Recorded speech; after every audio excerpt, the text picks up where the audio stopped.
Good evening, good evening, good evening. How y'all people doing today? Alright. Glad y'all could join me once again. We're gonna do a little quick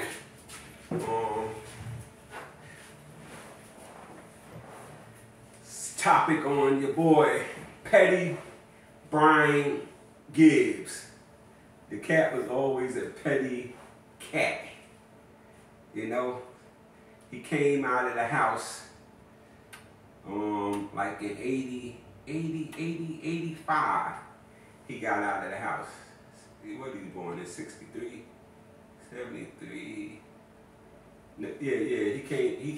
He came out of the house when he was 16, so that put him at right about 80. That he 80 to late 79. Early, as soon as he turned 15, he was almost 16 when he actually got to really be out of the house. And the clown came out, and he was hanging with a cat named Clyde Gibbs. No relation. Clyde was about 3 to 4 years older than Brian. And when they used to smoke weed and drink 40s together, all English. You know, so y'all know the combination with that. But being that Clyde was older than him, I guess Clyde and souped him up.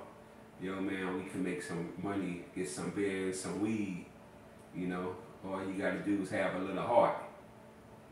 So him and Clyde go down to Pratt Institution in the Clinton Hills section of Brooklyn and do a robbery. They get the drop on this couple and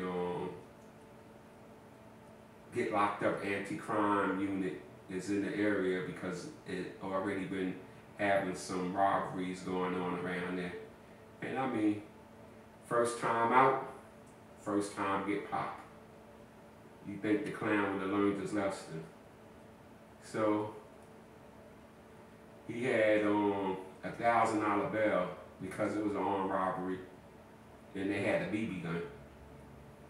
So he took the weight of that, so they wound up letting Clyde go. His ass get a $1,000 bail, bang. My mom spelled him right out. When I say dumb, this clown was dumb.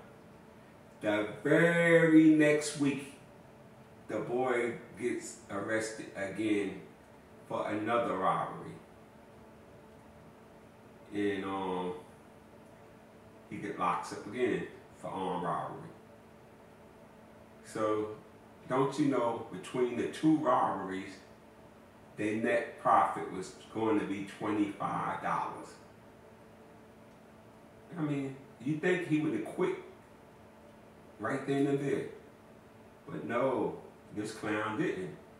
But he got, I think he got sent to Rikers Island on that one.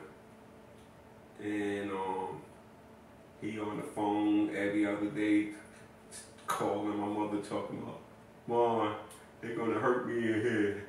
They robbing me, they done took my coat, they done took my sneakers. See what you could do to get me out. I promise you I won't do it again. I promise you. My mom said you should have learned your lesson the first time when I bailed you out. But Mom, please see what you could do. I mean, they talking about they're gonna stab me, they're gonna do this, and they're gonna do that to me.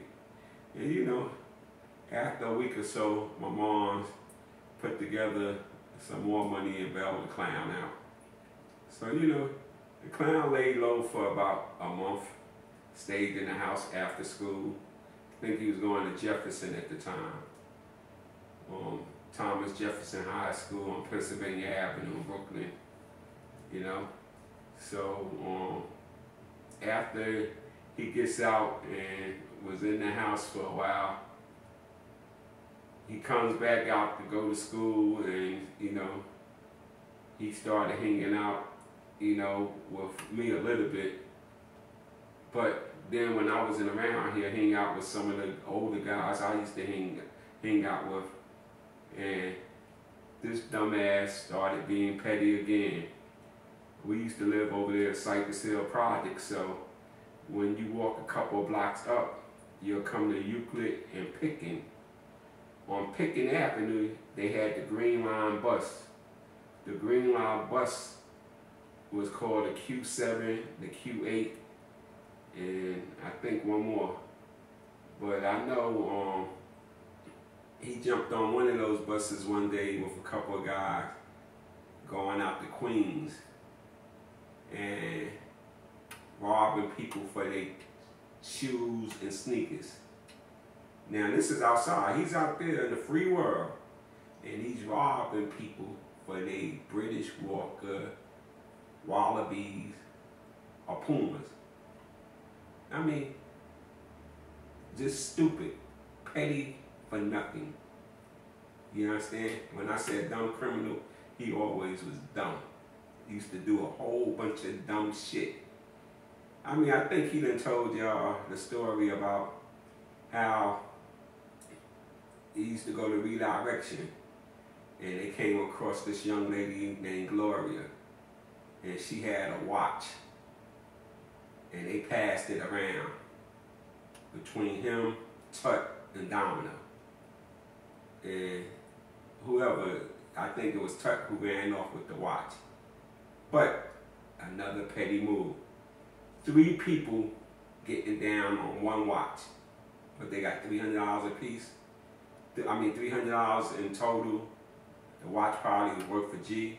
When they took it to the scale, they ain't know what they was talking about.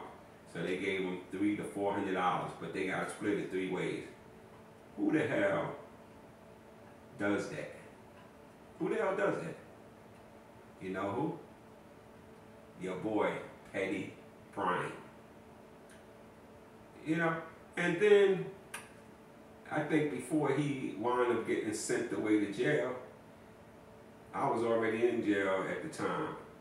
So he get caught running through the projects with a damn sheepskin. He done took somebody's coat off of them, freezing cold, walking through the projects. Freezing cold. This dude like 17 at the time, still robbing people for their coats. Now my mom's gave us anything he wanted at the time. You know, I was out there in the street gambling and doing things of that nature by then. That clown, he never was a gambler. So whenever he tells y'all lies about how he was gonna put 30 racks on this, or how him and Cat gambled for this and that, that clown ain't never ever gambled. Never ever. Maybe once or twice in a petty $100 game with him and Clyde trying to get bail money. But trust me, I know. Anybody will tell you that clown was never in no dice game. You know what I'm saying? He don't gamble. I mean, maybe if we go to, when I took him to Vegas, he might have played the slot machine a couple of times, but the clown don't gamble. So any lie he tell you about gambling and all that, don't believe it. That's just another letting his mind, his imagination go wild. He was going to do this, he was going to do that. He got a bunch of he was going to. And why do y'all believe this dude so much? He tells y'all so many lies and he don't back it up with nothing. Same thing he telling you. Oh, my brother's a snitch, you understand? He got picked up at the Tyson fight back in 91, and he started being foreman for the state and for the feds. Not one damn single proof of it, people. Where's the proof? Petty Brian. He says anything out of his mouth, and y'all don't make him back it up with nothing. You understand? Nothing. All he got is his lying mouth. That lying tongue of his. He say it, and y'all clowns believe it. Damn, he got the right ordinance. I guess he got that Donald Trump ordinance, or that Jim Jones ordinance. That, I mean, be careful, because next that guy gonna whip up a portion of juice for your ass and have y'all drinking it, telling y'all this is gonna help improve your life. You know, like that retarded shit he got called Panoxide, whatever that shit is, you understand? Y'all don't even know if it's FDA approved, and they got a rat, a super rat, you understand, advertising it for y'all, for them. So you already know the credibility of it can't be that good. Who's the doctor? Is there this hard doctor? Do they really got license? Or, you know, are they like these home attendants who say they nurses, you understand, because they take care of somebody? Come on, y'all better do your homework. I mean, y'all don't even realize anytime you tune into that dude, you tuning into a con man. That dude will con you out of your life savings if you get in a one-on-one conversation with him. He's a con man. If it wasn't for this YouTube residue, he wouldn't be up here doing this, you understand? But he don't find a hustle. That's his hustle. He don't care nothing about mentoring no kids or saving y'all. The dude just got a bunch of catchy phrase. Crime doesn't pay. You understand? Throwing a brick at the prison wall. He knew this for umpteen years, but did he care? Petty Brian cared only about Petty Brian. You know what I'm saying? He talks a good one. I mean, a couple weeks ago, his boy from Detroit got a podcast. He was so upset because Petty Brian stole his idea. Listen here, clown. Petty Brian been doing that all his damn life. You have a conversation with him, he gonna steal that idea and jump up in the front of a camera like if it was his idea. That's what Petty Brian been doing his whole life. So when you saying it, it sounds so familiar. But you know what? When I got on your platform and was telling you who he was, you ain't believe it. So damn it, see for yourself. You understand? Because none of y'all clowns out there know him better than I know him. None of y'all. You know, he talks about this 15 ounces of dope he had, you understand? And he asks some dude named Shabu. He gets on his platform about 2 weeks ago and say, oh yeah, that did happen. You understand?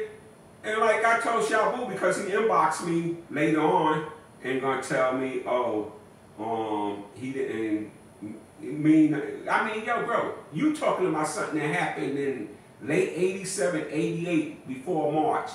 I was nowhere around. When I say the clown turned 1 ounce of coke into 9 ounces of dope, that happened in 85, late 85, before February 86, before that civil murder that he did. You understand? He knew nothing. So how could he have 9 ounces of dope then when the cops stopped him? And then when he see you in 87, 88, he don't know nothing about dope. You understand? He asking you, what do you know? He don't know nothing about it. Cat gave him 15 ounces of dope. You understand? So, you know, you comparing apple to orange. I'm talking about something that happened in 85 and 86. And you talking about something that happened in late 87 to 80 to early 88. When I wasn't even around, I was on the parole violation. So I could never tell you what the clown was doing when I was locked up. You understand? I mean, I know he was getting a couple of bad packets because the people who was around me told me this. You understand? Yeah, the cat was hitting them off, but they was hitting them off with bad shit. You understand? To keep them in the hole. And, you know, I mean, listen to his damn silly videos. He tell y'all he wanted to give the round table ring back. Like, that was a ploy too. Hey, let's give him a ring, make him seem like he's official.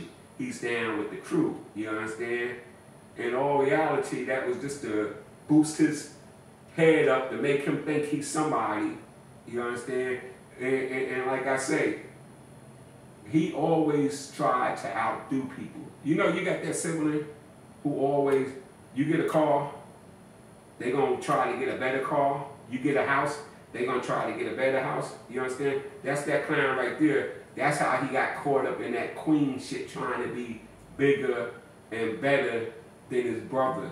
And it still never happened because he bit off more than he could chew.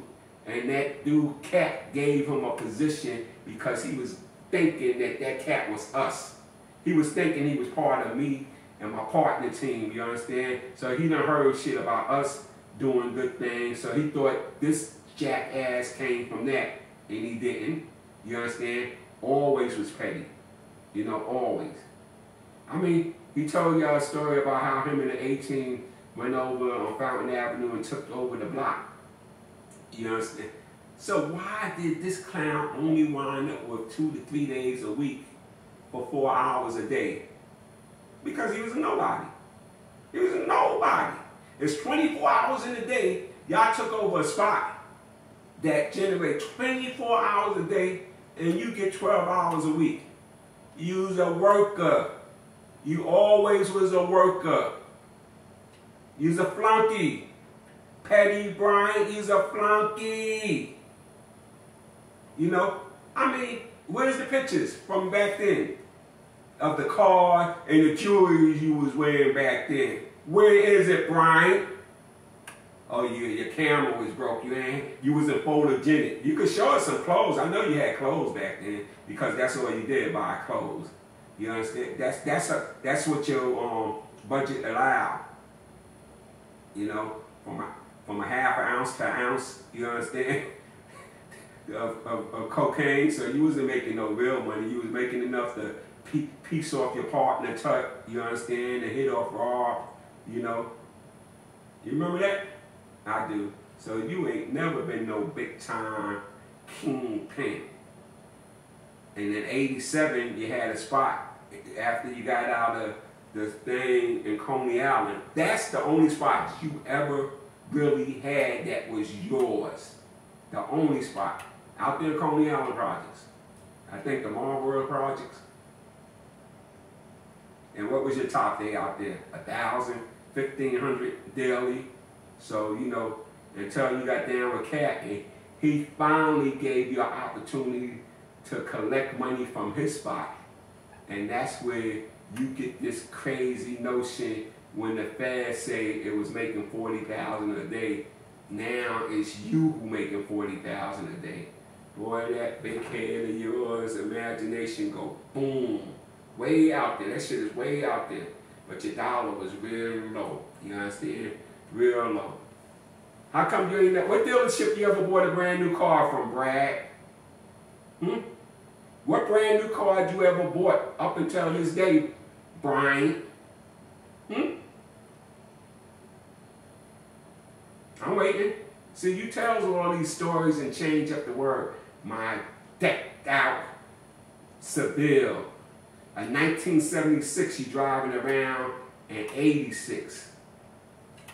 My decked out Volvo.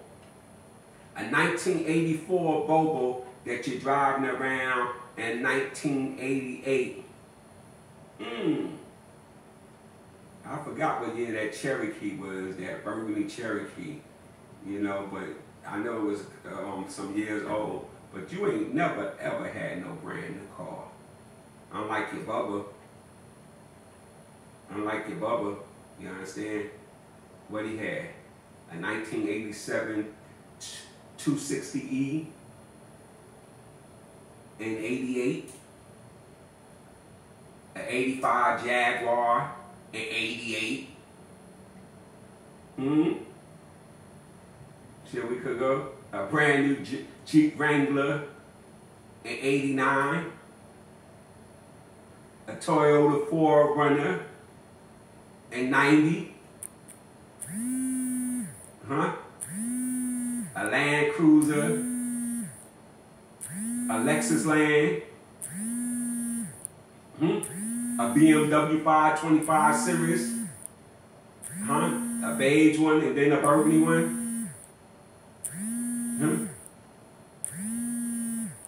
A Suburban.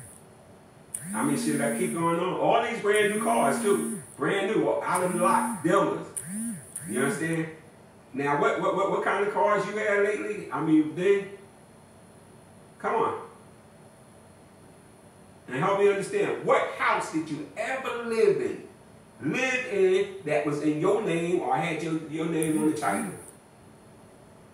All this $40,000 a day, $35 million that you claim by and say they let you keep. You understand? What house ever had your name? Where's the photo from one house that you ever had that was yours? That was yours. I mean, I knew you had an apartment in Queens. You had 1 or 2 apartments in Queens before you went in '88. That one of the cat people had leased out for you. But they wasn't yours. You was renting them, leasing them, whatever you want to call. They was considered your safe house, your getaway house, your apartment. One on Grand Central and one somewhere else in Queens, off the Conduit. You was gonna buy a house in Long Island.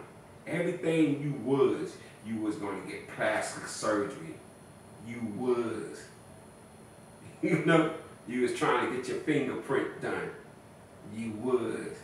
You was gonna buy a bulletproof car. You had contacted Supreme Team. You was. Everything you was. You was a petty, lying, crooked con man. That's what you are. I was going to do this. I was going to do that. I was about to do this. I mean, come on, man. You and your lying ass, no good self. You know? And let's talk about when you had the dope in '87. You know, it was one dude that you could have called that knew something about that. That was our cousin Shamil from Bushwick. Remember him? Remember him? He was down with Mark and Myron out there in Bushwick. Those cat was getting real money. So he knew what to do with that if you had got that kind of thing. But guess what? Oh, you couldn't call him. I just remember you couldn't call him. You know why you couldn't call him?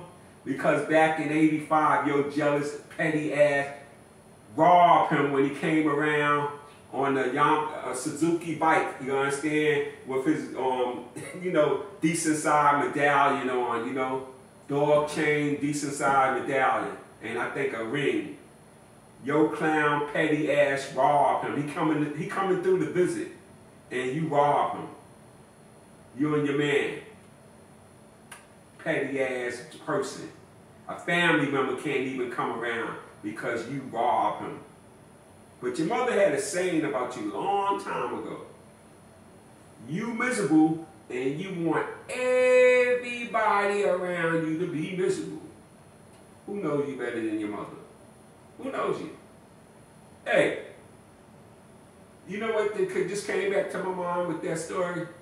You know, she used to kind of have you in check. So I'm sorry that she ain't here because you wouldn't have had that YouTube channel. Or if you had it, you would have been barred from the family. You understand? Because she would have put you in check. Remember that time, shit, what you was like 15, 14? You came out of your face all crazy and she smacked you up? And what did your weak ass do? What did your weak ass do after she smacked you up? Your feelings got hurt and you attempted suicide. You took a whole bottle of Tylenol. A whole bottle of Tylenol. A couple hours later, you tossing and turning in the bed and making noise. I wakes up. Go, what's up, bro? Oh, I'm burning up. I'm burning up. What happened? Why are you burning up? Oh, I'm gonna go get mommy. No, don't go get her. I took a whole bottle of Tylenol. I said, what? You did what? So who saved your black ass? Who brought you back to life? Who saved you? I went and got some cold towels. Where did I get the wisdom to do it from? I don't know. But I went and got some cold towels and wrapped those shits around you. You don't remember that? You don't remember the Cypress Hill projects? Huh? Who saved your life? I did. Who saved you from going to the hospital, getting the shit pumped out of you? I did. Because we kept cold rags on you all damn night and the fever broke. Oh, jerk. And how about the other time? We had to talk you down. Remember? It was like December '87. or January '88, somewhere along. No, it wasn't.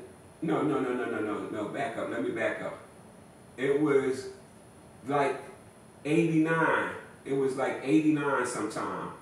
After you got picked up for this charge, right? On that RICO charge. You find out that your first wife fucked somebody. And you damn near lost your mind. Talking about you gonna kill yourself. Bro, why you gonna do that? She's still gonna be out here doing what she wanna do. Oh, I can't take it. I can't take it. Man, you ain't had no problem when you was screwing everybody, girl. So, because, big deal, she had sex with somebody. That ain't nothing to kill yourself about. Huh? It happened to the best of us. It didn't happen to me. Trust me. And you know what you do? You get away from that person.